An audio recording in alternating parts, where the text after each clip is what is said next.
In a world where cars weren't just machines, one French company made them feel like art.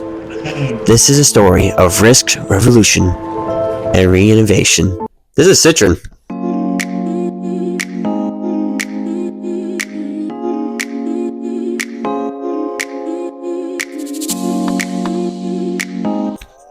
The year is 1919.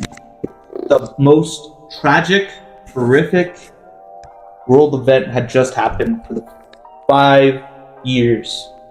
70% of France's population is completely wiped from the face of the earth. The French countryside is torn to shreds, and the economy in France is at an all-time low, meaning loans from the US and other rich countries, especially resources and food. That's when Andre Citroën in the bowler hat led the charge in French innovation for cars. He made one of the first Citroën cars.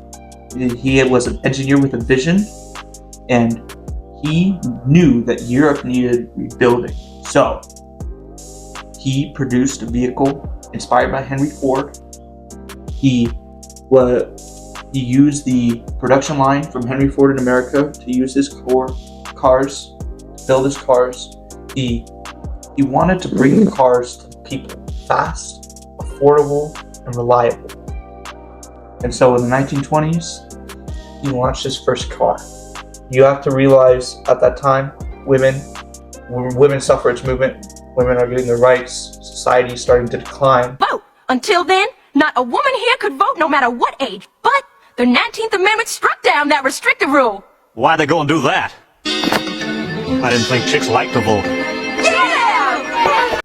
And he launches the Type C 5 horsepower car targeted at women. This is an important part because this is how Citroën Car Company uses their marketing for people. They're very political. At this time, they're targeting their cars at women. But you also have to remember at this time, the male population in France was very low. 70% of them were wiped out, so it was only 30%. So he was very smart, targeting at women because he knew in France there was more women than men. That's where he really first started his car company, launching the Type C 5 horsepower, which is a statement in French car innovation. This definitely shows how political oriented they were, but also how different they were. Because most car companies in Europe was targeting the men, but they were targeting the women because they knew where their market was. Yeah, and the women's suffrage movement was definitely an American thing. It was not Europe. And you have to remember, in a lot of Europe, there's a lot of change coming throughout all of Europe. I mean, Poland becomes their own independent state. A lot of people are suffering from the war. Spanish flu is happening. A lot of stuff is happening. And the marketing innovation for Citroën was very, very smart, targeting at women, because the events in the world were targeted at men. So they didn't have time to buy cars. And a lot of stuff like jobs, the women needed help out way more because a lot of them maybe lost their husbands or their sons. Became widows. Widows. So they needed to do more. So he launched a car for them. Yeah, their marketing was impeccable. Yeah. That's honestly why they were so revolutionary, because they were the ones to figure out, hey, the women, it's growing, and the men are going down. We need to find something more suitable for them. It's honestly genius. So they it was small. So for women, it was not like big, and it was a nice color. It was a lemon yellow. Yep. Lemon yellow, very nice color. Practical. In that time, a pale yellow was a very popular color for sure, and especially for women, it was very nice. It was very feminine. Feminine color, very feminine color at that time. So very, very incredible marketing. And from what I know, that especially in France, because you have to remember Ford and stuff, they weren't really over there, and BMW and Mercedes, I don't even think they probably had started, but they probably weren't quite there yet. They're in their full form yet. So definitely took advantage of the moment, which I think is very important. You have to remember Ford took advantage of the moment with the production line in Detroit, and definitely took a playbook from the American car companies, which I think contributes to its success early on. For sure. So the year is 1934.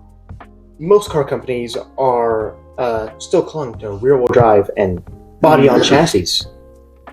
But Citroën, they decided to innovate. They made a traction Avant. Front-wheel drive, monocoque chassis, four-wheel independent suspension. It hugged corners like no other, and rewrote the rulebook overnight. It was radical and expensive. Too expensive, though. Citroën himself died bankrupt the following year, but the legacy was untouchable. This is definitely when economic trouble was happening. Yes.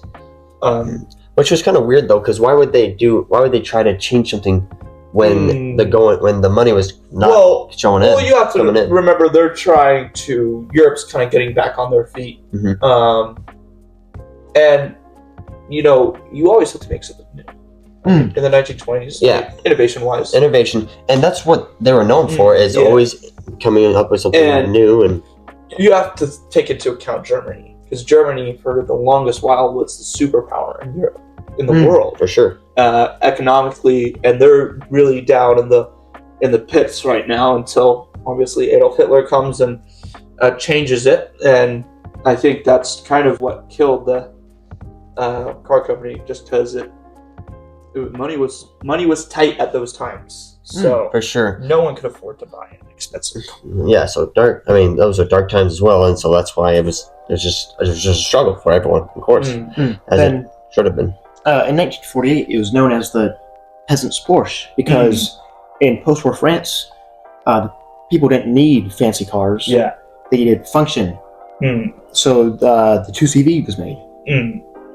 There's a quote saying that you can drive a basket of eggs over a plowed field in that car because the suspension was so soft and so forgiving. Yeah, definitely. And people have tested this, and this is true. And it became a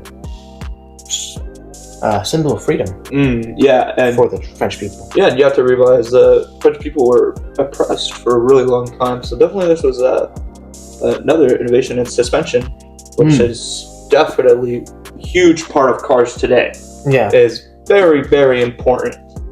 What do you have to say about the suspension invention? Because that's got to be super important for cars, especially off-roading and stuff. Well, we gotta think. I mean, especially at this time, roads were a big thing, but roads were actually very expensive, and so a lot of the time it was just backcountry gravel. And so, especially for farm equipment, I mean, for farm usage or whatnot, a lot of people had farms, and so the fact of the matter is, if a woman decided, hey, we want to carry something along, and it honestly was a great vehicle for carrying, which honestly kind of sounds like the first SUV, because it sounds like you could carry so many things. Obviously, smaller vehicle, so it wasn't.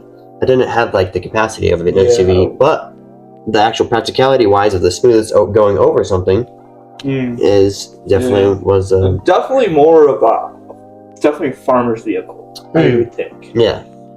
For sure, and definitely it would make sense at this time as well. Yeah, but you also have to remember this is post-war France. There's a bunch of bomb probably holes everywhere. I mean, they still dig up bombs to this day.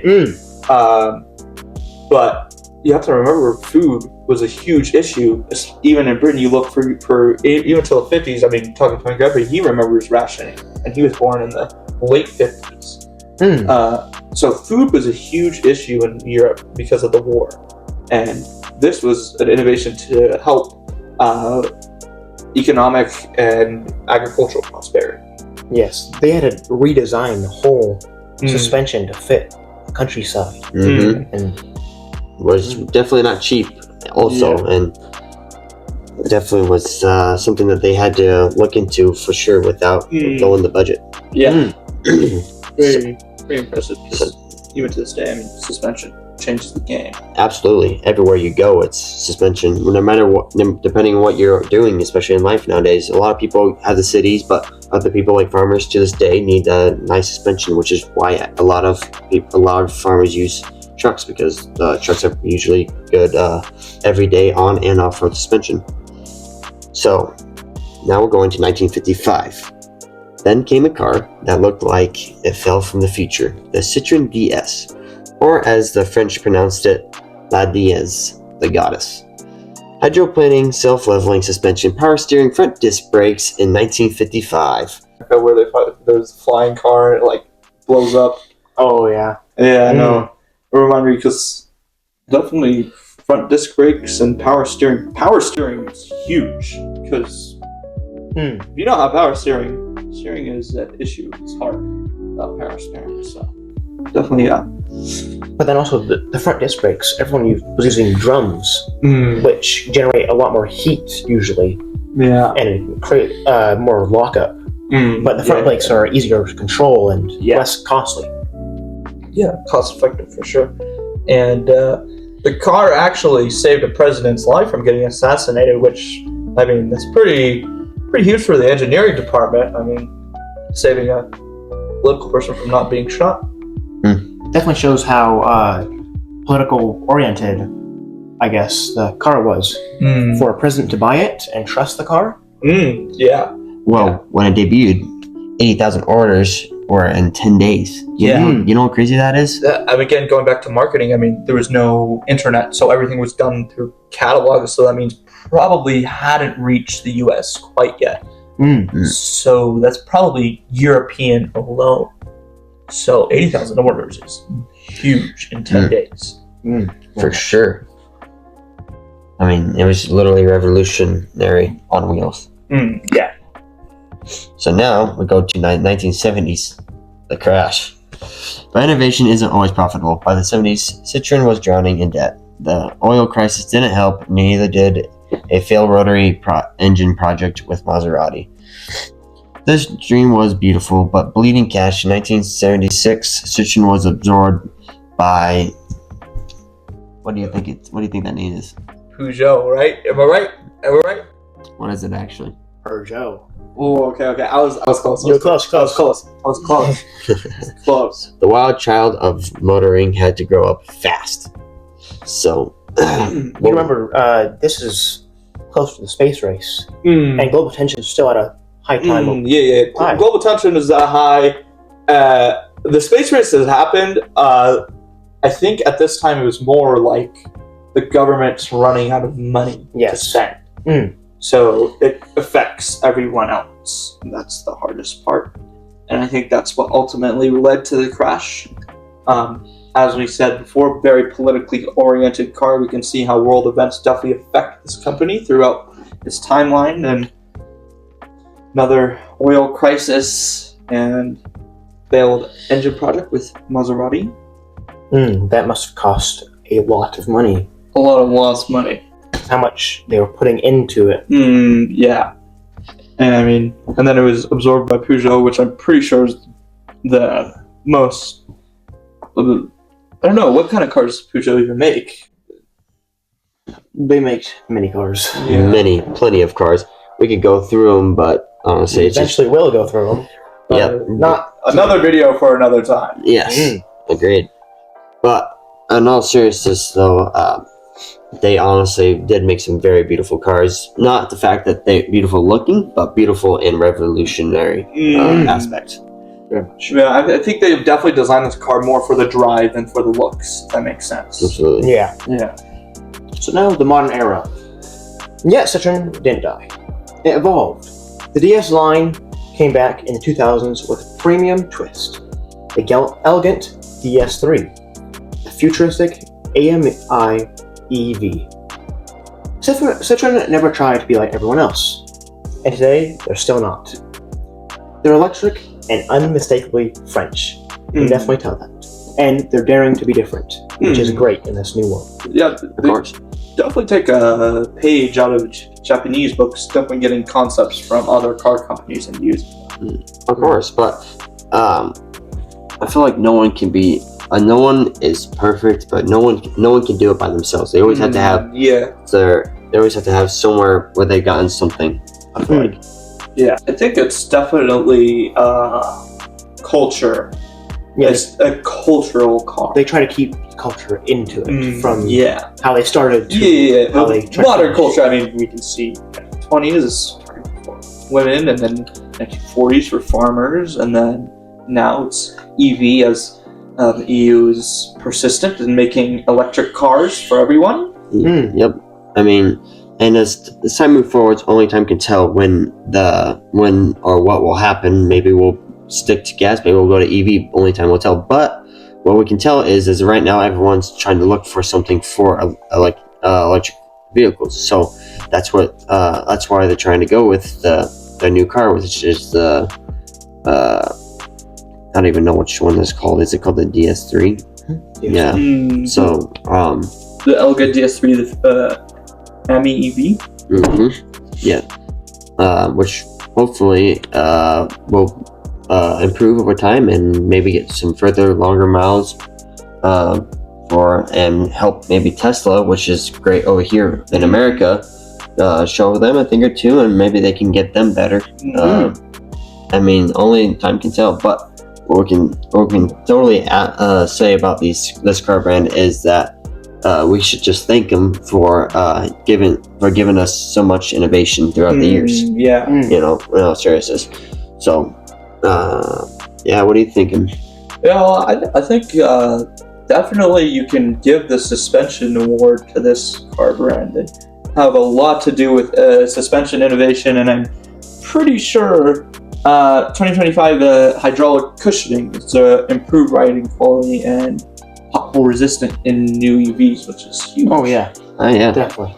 So definitely, and brakes, and seems like they definitely just put forth little things to help out car companies that have ended up huge. Even if you look at racing, off-roading, day-to-day driving, it's all stuff that major improvements in the industry for other car brands. Yeah, it definitely shows from like the bustling boulevards of Paris to the country roads. Citroën has never just made cars. It was always icons. Yeah, more culture, if you know what I'm saying. Yeah, I mean, you think about it, even back in the day, from looking at, they always had a political standpoint, which even I think to this day is still kind of one of the big things. From the boom, innovation, the bust. That Citroën, just a story. That's what legends are made for.